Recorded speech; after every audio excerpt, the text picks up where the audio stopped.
myself first. So, I am Architect Sancho. Good morning, Architect Sancho. Nice to meet you. And before we endure, I think we need to discuss your expectations for the quality of deliverables, especially the construction documents. Well, I've got a very tight budget. Virtually no contingency will be in the construction budget. So I expect error plans and specs.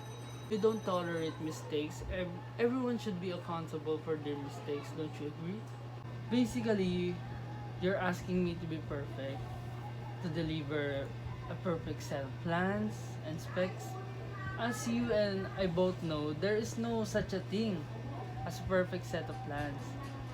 I think you'd also agree that no matter how much time and budget there is for QA or QC, there are almost always conflicts and errors that are discovered during the construction.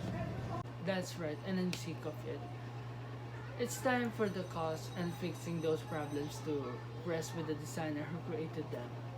So, do you agree that you never saw a perfect set of construction documents? And many projects have change order that may be due in part of the errors or discrepancies on the plans. That's right, sir. Well, there's a lot of reasons for that.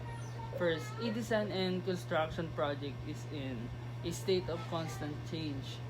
Things like owner-directed changes, unforeseen conditions, dramatic price changes in all costs of the materials, new standards and codes, new technologies, underground utilities not being where they were supposed to be, or contractor requests for deviation from plans and specs. Second, each of the project is unique. It is a virtual prototype. As a designer, we don't have a luxury to experiment and design something over and over again until we get it near perfect. That is something product manufacturers do, but not us.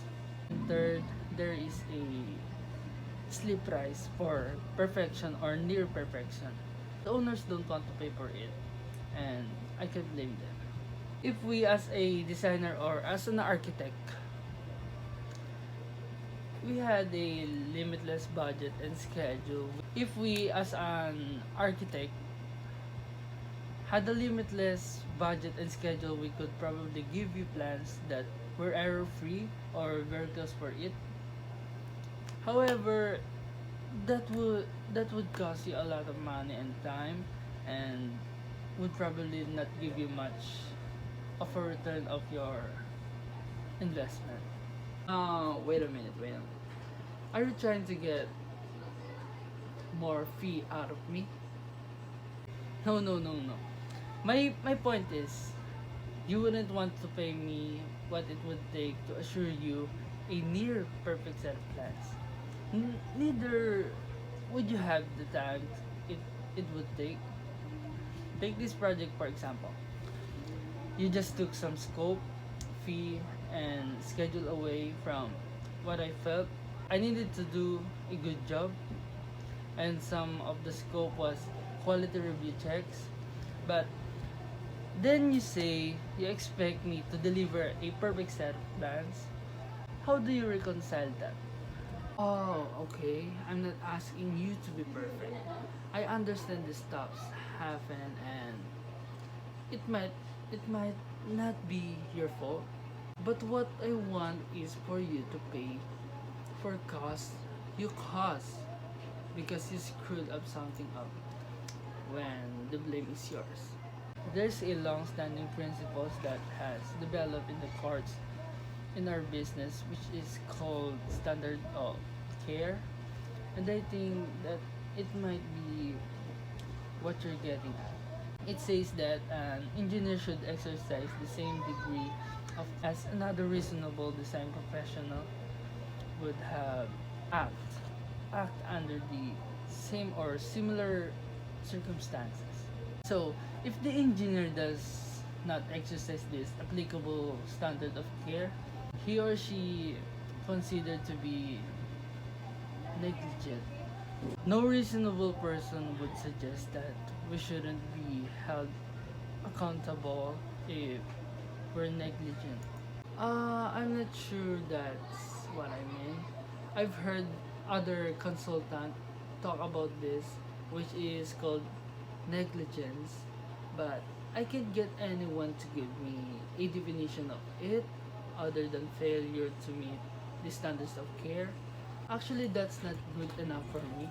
What what I really want is an assurance that you're going to stand behind your work and reimburse me for any costs I incur that were caused by your errors. Well, the standard of care recognize that we're aren't perfect and we're allowed to make some level of mistakes. So what's the label? It's different on every project and it is based on whether we acted in a manner consent with the standard of care. Just like that. You're just going in circles now. You can't define it any better than anyone else has. So here is my standard of care. You make a mistake and it is your mistake. You pay me for any cost it might cost me. No. I won't agree for that. And I'm not insured for that. Actually, it is a unreasonable request, especially in the light of the cutting you just did to my scope and schedule. Uh, what do you mean you were not insured for that? We require all of our consultants to carry errors and commission insurance. Well, there is no such a thing as errors and omissions insurance despite the fact that some people call it just like that. We carry professional liability insurance which cover our negligence. It covers us if we fail to meet the professional standard of care I discussed earlier. It does not cover us as for everything you might call an error in on our part. Also, all engineers professional liability insurance policies come with large deductibles that requires us to pay the first dollar or first peso of any claim. So, what do you think of as insurance money is really a lot of my own money? Insurance or not, I expect you to be responsible for your errors. You will be responsible if we alone make a mistakes on the plans. Again, we're not perfect. Your schedule and budget does not allow us to be perfect, and the law of the land doesn't expect us to be perfect. And can I at least convince you to find more contingency for your construction budget to handle the normal course of changes, design clarification, unforeseen condition, and what have you? Maybe that's possible, but you ever not assume that a big chunk of it is dedicated to your errors? Maybe it doesn't need to be dedicated to anything other than inevitable changes and cost overruns that you and I see every day in our business on construction projects. I can probably do that. Are we done now?